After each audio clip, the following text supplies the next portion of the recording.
The Shining, Silence of the Lambs, The Exorcist, all of these iconic films are based on stories. Thankfully not true stories, although The Exorcist was definitely based on a true story, but ones from great horror novels. I think we can all agree that some of the best horror films of all time are based on books, so we want more. Since you guys love the first two, here are the top 5 scary books that should be turned into horror movies, part 3. Let's jump in. Coming in at number 5, we have the Pilo family Circus by Will Elliott. Clowns have already been ruined by the likes of John Wayne Gacy, Pennywise, and even the guy from Poltergeist, so why not tarnish their reputation even more? The Pilo family Circus by Will Elliott is the book to do just that. Following the story of Jamie, a regular 20-something-year-old from Australia, we're introduced to a fantastical world where ordinary and extraordinary collide. Jamie finds himself being stalked by a trio of sadistic clowns, Gonko, Doopy, and Goshi. He's given an ultimatum: you have 2 days to pass your audition. You better pass it, fella. You're joining the circus, ain't that the best news you ever got? He's then kidnapped and dragged headfirst into an alternate universe where the Pilo family circus lives, between hell and earth. The ringleader of the operation is Kurt Pilo, a 7-foot monster with talons and a knack for collecting teeth. With grotesque circus folk running rampant and savagery considered the norm, Jamie transforms into JJ the Killer Clown. Its carnivalesque imagery and dark themes would make for a visually appealing movie. Its storyline, though could come off as cheesy, is certainly unique and has enough depth to intrigue audiences. In the hands of the right director, the Pilo family circus would make an incredible feature film. I'm here for it.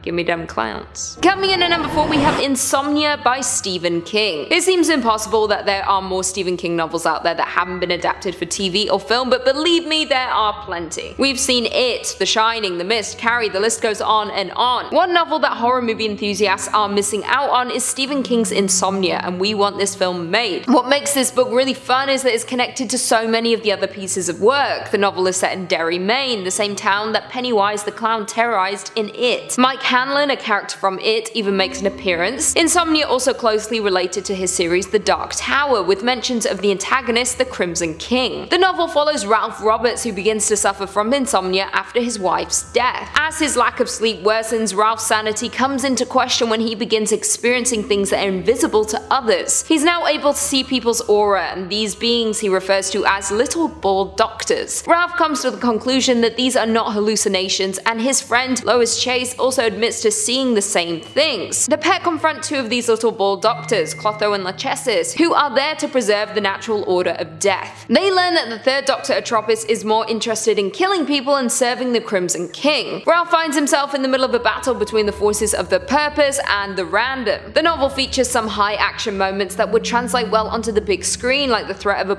an aeroplane that's intended to crash into the Derry Civic Centre. Insomnia is certainly more of a fantasy/horror film drawing heavily from Greek mythology, but it could certainly add a little more weirdness and spice to the horror genre. Coming in at number 3, The House on the Borderland by William Hope Hodgson. Written over a century ago in 1908, this supernatural horror novel was actually praised by the iconic horror writer H.P. Lovecraft. It deals with an evil mansion, supernatural creatures, otherworldly beings, and would be absolutely terrifying on the big screen. The story begins when 2 men on a remote fishing trip in Ireland stumble upon an ancient journal, buried in some ruins near a great abyss. Within the journal is the story of an old reclusive man who inhabited the house that once stood there. Known as being evil for centuries, the home remained empty for many years before our narrator purchased it. The majority of the story is from his account. In this decrepit abode where he lives with his sister and loyal dog, the recluse experiences the mystery and evil of the home. Battling hoofed half-humans called swine things, he brings the reader on a terrifying journey with his exploration of the pit, in which the creatures emerge from. We also get to witness his travels through space and time. Or do we? The best movies are the ones that leave you wondering, was that paranormal or psychological? With this horror story, the answer is up to you. The House on the Borderland provides the perfect amount of ambiguity to leave room for your imagination to run wild. Coming in at number 2, we have The Deep by Nick Cutter. In part 1 of the series, we included The Troop by Nick Cutter, aka one of my favorite horror novels of all time, aka the one book I just talk about all the time, and everyone needs to read it. My building has a communal bookshelf in the lobby, and it's on there, but I wish I could be like, hey guys, come to this location, get the troop, but I can't tell you where I live, so don't you want to know? It felt only right that we threw in The Deep by him too, because let's face it, he writes one hell of a horror book. Even Stephen King said The Troop scared him and was old school horror at its best. The premise of the novel is one that somewhat hits close to home right now. I'm sure you can guess why. A strange plague called the Gets is wiping out humanity on a global scale. It's causing people to forget things, small things at first, but it slowly creeps up until the host forgets how to function at its most basic level. Death is certain and there is no cure. But below the unforgiving Pacific Ocean, deep within the Marianas Trench, lives a substance called ambrosia, which could be the key in curing this plague. The US builds a research facility 8 miles underwater, and this is where our novel takes place. The setting alone is terrifying. It's claustrophobic, dangerous, dark, and compounded by thousands of pounds of ocean water just waiting to crush you any moment. Even worse is the evil that lurks down there. Nick Carter novels aren't for the faint of heart. He describes the most gruesome scenes in unforgiving details and features extreme gore and body horror. Seriously, it gets really dark, but what makes this novel particularly interesting is how unpredictable the story is. You think you're getting an apocalyptic piece, and you are, but there are so many levels to this novel. And finally, coming in at number 1, we have Heart-Shaped Box by Joe Hill. Not to be confused with the Nirvana song, but it's certainly a relevant title with this novel's themes of rock and roll. Don't be fooled by this author's pen name, he's actually the son of Stephen King. This incredibly haunting story has the displeasure of living in development hell. So we want what was promised to us, please and thank you. Judas Coyne, an aging death metal rock star with a taste for the macabre, spends his time collecting morbid memorabilia like a human skull and a Mexican snuff film. In his pursuit for more creepy items, he comes across a ghoulish one that he can't refuse, an actual ghost. In a heart-shaped box, a dead man's suit arrives at his house, spirit in tow. After many strange experiences like seeing the apparition of an old man, Jude finally realizes that the evil spirit is out for his blood and has a personal vendetta against him. He finds out that he was set up and that the spirit will kill anyone who helps him. We get to see the former rock star battle the deadly spirit, and people certainly die along the way. Murder, the paranormal, vengeance, rock and roll, this book has all the makings of a great horror film. Considering the success of the TV adaptation of Joe Hill's Nosferatu, I think we need to give this one a chance. It's time Heart-Shaped Box is resurrected from development hell and made into the amazing feature film it could be. Well, there we have it. Do you guys agree with our list? What horror books would you like to see on the big screen? Leave us all your thoughts and feelings in the comments down below, and perhaps we can do a part 4. Before I go though, I just want to respond to a few comments from one of our last videos, top 5 worst demons in Christianity. Suku Mui Wang said, Lucy's laugh melted my heart. You heard nothing. I didn't laugh. You're making it up. Don't lie. I props did. I've got a good laugh, I think. But sometimes it gets out of control and it gets annoying. And then sometimes I snort. And when I snort, that means I've really enjoyed something.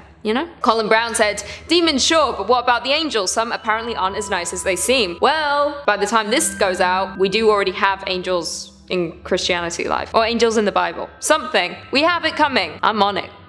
Don't come for me. Jason Sparks said, just found this channel a few days ago and I am totally hooked. Lucy, have you been watching the new Fear Street movies on Netflix? What is your opinion on them, if so? Thank you for subscribing to the channel.